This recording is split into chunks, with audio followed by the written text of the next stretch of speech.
Hey, let's talk about the Fantastics for a second.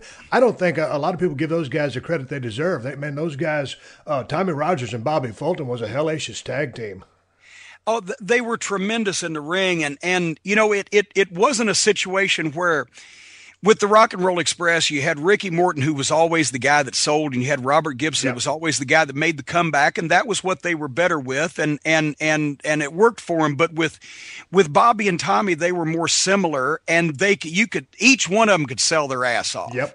And Bobby Fulton's been one of my friends since way before I got into business, and he was an underneath guy, and I was a photographer, and he used to ride with me and my mom because he didn't have, he was an underneath wrestler back in those days and didn't have the money to get to the towns. But, Tommy was more athletic. I always joked to Bobby, I said, Bobby, you don't weigh but 210 pounds every time that I have to wrestle. I pick Tommy up, he goes right up, and you're the heaviest guy since Bruiser Brody. I can't slam you to save my life, but they were great workers and great athletes. And actually, as far as technically being great workers, they were better athletic workers and had better teamwork than the Rock and Roll Express. It's just that the Rock and Roll had Ricky's incredible selling and had Robert's comebacks, and they got places first, so they got the lion's share of the notoriety, and we made a lot more money with them. But I would say the Midnight and Fantastics matches technically and in the ring were even better than the Midnight and the Rock and Roll matches, and that's not downgrading anybody, just stating a fact. The Fantastics never got their due. Where was Tommy Rogers and Bobby Fulton from? Because you said you was childhood or friends from back before the business. Where was Bobby Fulton from? Bobby's from Chillicothe, Ohio, and he started working at the time. They didn't call it independent wrestling; they called it outlaw wrestling. Right. It wasn't the recognized territory in the area, but he started as an outlaw wrestler when he was 16 years old, I guess, and worked in that capacity for 3 or 4 years till finally he got a spot with Jerry Jarrett in the Memphis territory. And Tommy Rogers also actually was, I believe he's originally from Florida. He lives out in Hawaii now, so he's smarter than all of us. What's he doing out there? Sitting on the beach, as far as I know, man. His work caught up with him for a while. I believe he had a hip replacement, and he hadn't wrestled in quite a while. But Tommy was from Florida, and he got into business in the early 80s, and Bobby had been wrestling since he was a teenager in the late 70s. And Bobby and Tommy Rogers were not the original Fantastics.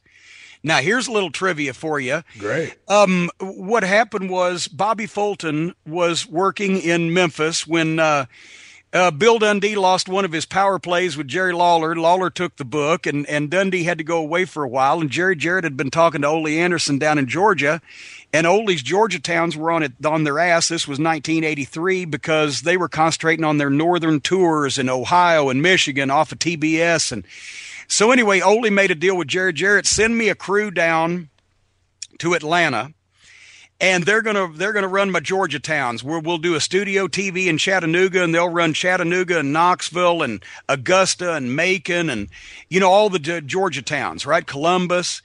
And so the fabulous ones, Stan Lane and Steve Kern, were such a hot team. God damn, they were a great tag team too. Yeah. Oh, they were tremendous, and they'd gotten over so well that basically Jerry sent Bill Dundee down to be the booker, and sent Bobby Fulton and Terry Taylor down to be the Fantastic Ones, which was a rip-off of the Fabulous Ones, and sent me down to be the top manager. I was all of 9 months in the business. I'm going to be the top heel manager, and I'm going to manage the Angel Frank Morrell and Norman Frederick Charles III, who was an old royal kangaroo, hadn't wrestled in several years, but was an old friend of Dundee's from Australia, and Jerry Lawler's cousin Carl Fergie, and the bounty hunter Jerry Novak. That was the heel crew, and we had Coco Ware for a little while, and Steve O and a few guys, and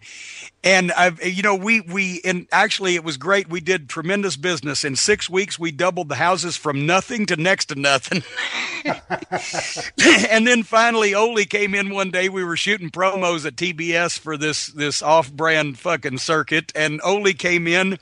And it's the only actually the first time I'd ever been fired, but I didn't feel like that I was fired because his exact quote was, "Don't do this anymore." And Dundee said, "What, you mean the promos?" He said, "No, the whole territory." He closed the whole territory down after 6 weeks and said this was a bad idea. But when you took a bunch of guys that the Georgia fans had never heard of, and all of a sudden they replaced the Georgia wrestling superstars with this little studio TV taped in front of 30 fans in Chattanooga at Channel 3.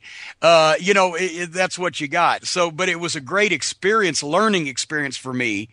Only being 9 months in the business and only having worked Memphis to go down and be the top guy. I was the top heel manager in a phone booth.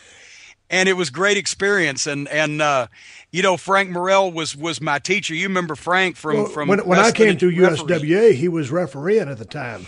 Yeah, he had a wrestling career for like 25 years at that point, and then he retired into the referee role. But I rode with him and Dundee and Ronnie West, the great referee from Georgia, for so many years, and learned so much. I mean, Frank Morrell one time said to me, he said, I was complaining because, oh God, we're going to go all this way and we're only going to make $50. He said, "Boy, you ever seen $50 worth of ham and eggs on a plate?"